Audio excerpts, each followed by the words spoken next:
ආයුබෝවන් binary campus එකේ ඔයාලව සාදරයෙන් පිළිගන්නවා. ඉතින් අපිව subscribe කරලා නැත්නම් අනිවාර්යයෙන්ම අපිව subscribe කරන්න. ඒ වගේම එහා පැත්තේ bell icon එකත් click කරන්න.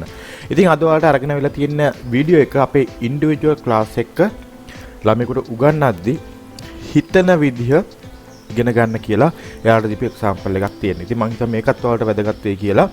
ඉතින් මේ වීඩියෝ එකත් බලන්න ට්‍රේඩින් ගොඩක් අයට කරන්න බැරි හිතන්න බැරි හින්දා. හිතන්න පුළුවන් නම් ට්‍රේඩින් අනිවාර්යයෙන්ම කරන්න පුළුවන්.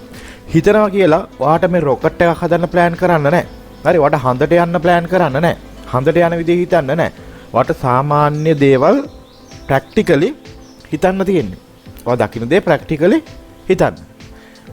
එච්චරයි ඔයාට කරන්න තියෙන්නේ. එතකොට ඔයා දන්නවා මාකට් එක කොහෙටද යන්නේ කියලා. ඉතින් ඒක 100%ක් හරියන්නේ නැහැ. හැබැයි අපි ඕවරෝල් ගත්තොත් 80ක 90ක හොඳ ඇකියුරේට් එකක් තියෙනවා අපිට හිතන්න පුළුවන් වුණොත් මේ ට්‍රේඩින් කරද්දී. ඉතින් මේ එක්සැම්පල් එක බලන්න මම හිතනවා ඔයාලට මේක ගොඩක් වැදගත් වෙයි කියලා. දැන් බලන්න කලින් මෙයා මෙහෙම ඇවිල්ලා අපි හිතන්න ඕන. දැන් ඔය ඉංජිනේර කෙනෙක්නේ. හරි ඉංජිනේර කෙනෙක් වෙන්න යන්නේ නේද? හිතන්න ඕන. කොහොමද හිතන්නේ? කලින් මෙයා ආවා. මෙතෙන්ට ආවා. මොකද උනේ? යන්න දුන්නද? යන්න දුන්නේ නෑ. ආයෙ පල්ලෙහාට ආවා. හරි එහෙම හිතද්දි ඔයාලට තේරෙනවා නිකන් මොනවා වෙයිද කියලා ඊළඟට. ආයෙ මෙතෙන්ට ආවා. හරි. යන්න දුන්නද අර කලින් තැනින් එහාට? නෑ. ආයෙ පහළට ආවා. හරි. ආයෙ පහළට ආවා.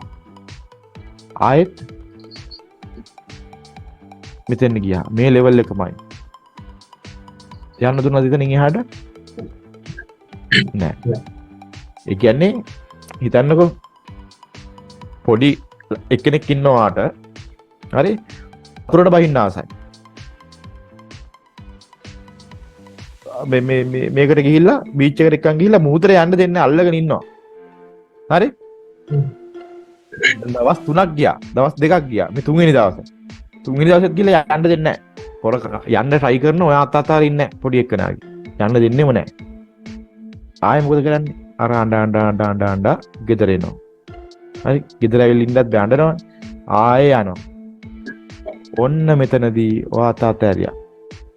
හරි අතර දැන් මෙතනින් එහාට මොකද වෙලා තියෙන්නේ කියලා දන්නේ නැහනේ.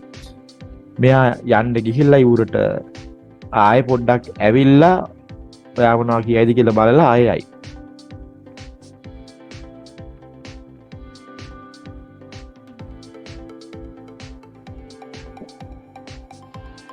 යනවා මෙයා. මොනවද කියන්නේ කියලා බලලා ආයෙ මම මෙතන අර අපේ ලෙවල් එක දැන් මෙතන හරියට වැඩ කරලා තියෙනවා නේ. මෙතනින් අපි මේ අපේ දෙවෙනි ලයින් එක මෙතන මෙයා ක්‍රොස් කරානේ මොකක්ද දාන ට්‍රේඩ් එක? ලෝ ට්‍රේඩ් එකක් දානවා විනාඩි 2 1යි 2යි. මේ මෙතනින් ක්ලෝස් වෙලා තියෙනවා. මාකට් එක පහළට ඇවිල්ලා තියෙනවා. බලන්නකෝ මම කියපු දේ හරියද කියලා. හරි තුන්වෙනි පාරේ යන්න දුන්නේ නැහැ. හැබැයි මෙතනදී මොකද කරේ? අතෑරියා. පොඩි එකනාගේ. බැලුවා පොඩ්ඩක් ගිහිල්ලා අයිනට ගිහිල්ලා ආයෙ ආවා. තාත්තා මොනවා කියේද දන්නේ නැහැ. හරි. අන්න ආයෙ ගියා. හරිනේද මාකට් ප්‍රෙඩික්ෂන් එක? හරිම සරල විදිහට මේක ගැන හිතුවා. අපේ ජීවිතේ වෙන්න පුළුවන් දෙයක් විදිහට. මොකද සාම දෙයකම මල්ලි සම්භාවිතාවය කියන්න තියෙන්නේ මේකේ. හරි? මාකට් එකක් රිවර්ස් වෙන එකේ එහෙම නැත්නම් මාකට් එකක් කන්ටිනියු වෙන එකේ සම්භාවිතාවය.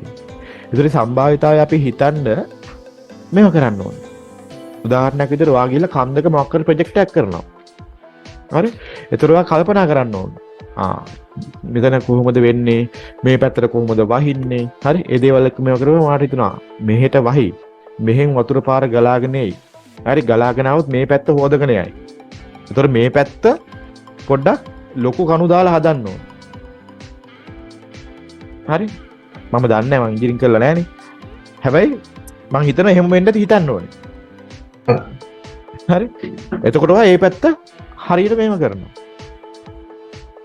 මේ පැත්ත පොඩ්ඩක් වැඩිපුර මේකට හදනවා.